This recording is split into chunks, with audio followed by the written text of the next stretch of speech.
Hoy nos metemos de lleno en un tema fascinante: cómo un solo capítulo de un libro antiguo puede crear tres visiones completamente distintas del futuro. Vamos a desgranar un tema que a primera vista parece complicadísimo, pero que tiene su lógica. Vale, vamos al lío. Nos metemos de cabeza en uno de los capítulos pero que más polémicos de toda la Biblia.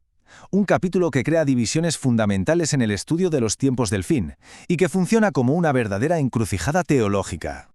Pues este es el plan. Primero, la gran pregunta sobre esos 1000 años. Luego, veremos cómo esa pregunta nos lleva a dos caminos distintos. Analizaremos cada uno de esos caminos y, al final, intentaremos entender por qué un solo capítulo tiene tanto poder para dividir. A ver, ¿de dónde viene tanto lío con Apocalipsis 20? Pues la respuesta, en el fondo, es sorprendentemente simple. Todo, absolutamente todo, gira en torno a un número. Un número que se repite una y otra vez. 1000 años. Un periodo que se conoce, claro, como el milenio.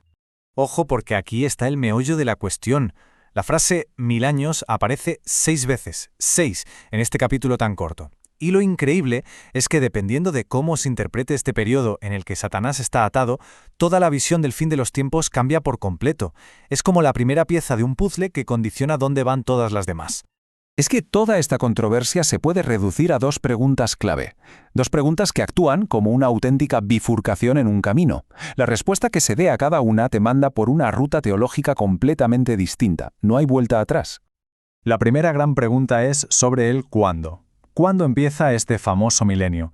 Y lo más importante, ¿empieza antes o después de la segunda venida de Cristo? Y aquí tenemos las dos opciones, las dos puertas. O bien el milenio es un periodo que ocurre antes de que Cristo regrese, o bien Cristo tiene que regresar primero para poder inaugurar ese milenio aquí en la tierra. Fíjate qué diferencia. Creer una cosa o la otra coloca a cualquiera en dos mundos teológicos totalmente separados. Vale, esa es la pregunta del cuándo. Ahora viene la del cómo. La segunda gran pregunta es sobre la naturaleza de esos 1000 años. ¿Hablamos de un número literal, de reloj y calendario, o es más bien una figura simbólica? Y de nuevo, dos caminos. Por un lado, la interpretación literal, son 1000 años solares exactos. Por otro, la simbólica. El número 1000 no es una cifra exacta, sino que representa una era muy larga. Y claro, cuando se combinan las respuestas a estas dos preguntas, ¡boom! Ahí es donde nacen las grandes escuelas de pensamiento.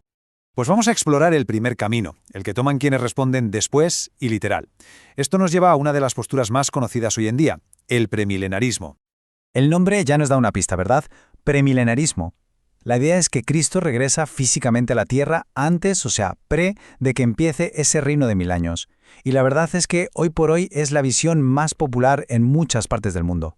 La cronología entonces queda bastante clara. Estamos ahora en la era de la Iglesia. En el futuro ocurre la segunda venida, y después de eso empieza aquí en la Tierra un reino de 1000 años. Al final de ese periodo vendrá el juicio final y por último el estado eterno. La historia, digamos, tiene un capítulo extra. Y dentro de esta visión, la versión más extendida, la dispensacionalista, añade todavía más detalles. Habla de un rapto de los creyentes, de un periodo de 7 años de tribulación y de que Cristo establecerá un reino físico, político, con su capital en Jerusalén. Es una lectura, como se ve, muy literal. Vale, hemos visto el primer camino. Ahora vamos a explorar el segundo, que es radicalmente distinto. Este camino interpreta el milenio no como un reino futuro y literal, sino como una realidad que es simbólica y presente. Y esto nos lleva al amilenarismo. Ojo con el nombre que engaña. Amilenarismo no significa sin milenio. Lo que significa es que no hay un milenio literal y futuro. Para esta postura, los 1000 años son un símbolo de la era que vivimos ahora, entre la primera y la segunda venida de Cristo. O sea que el milenio está ocurriendo ahora mismo. En esta visión, la línea de tiempo se simplifica un montón. Hay un único y largo periodo, la era de la Iglesia, que es ese reinado simbólico. Y este periodo termina de golpe con un único gran evento, la segunda venida de Cristo, que trae consigo la resurrección general, el juicio final y de inmediato el estado eterno, sin reinos intermedios. Y hay una visión prima hermana de esta, el posmilenarismo. Comparte la idea de que el milenio es simbólico y ocurre antes del regreso de Cristo. La gran diferencia es su optimismo. Sus seguidores creen que la influencia cristiana irá creciendo hasta crear una edad de oro en la tierra, que precederá al regreso final de Cristo.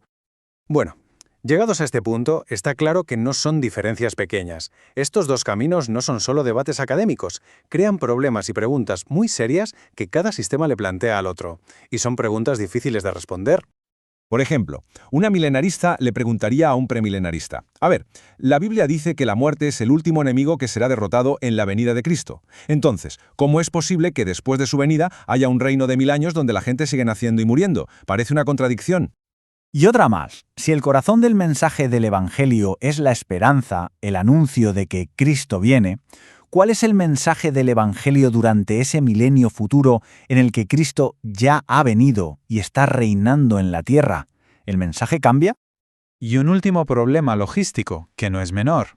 Durante ese reino de 1000 años habrá gente que crea y gente que muera. ¿Cuándo resucitan esos creyentes? Porque según esta cronología, la resurrección al final del milenio es solo para los injustos, para el juicio. ¿Dónde encajan los justos que mueren en ese periodo? Pero ojo, que las preguntas no van en una sola dirección. El amileniarismo también tiene que responder a cuestiones difíciles, como por ejemplo, ¿cómo se puede decir que Satanás está atado ahora mismo con todo el mal que vemos en el mundo? Cada sistema tiene sus argumentos fuertes y sus puntos débiles, y por eso precisamente, por eso, la división continúa. Y todo esto nos lleva a la pregunta final. ¿Cómo es posible que un solo capítulo, unas pocas líneas, pueda generar visiones tan diferentes sobre el futuro?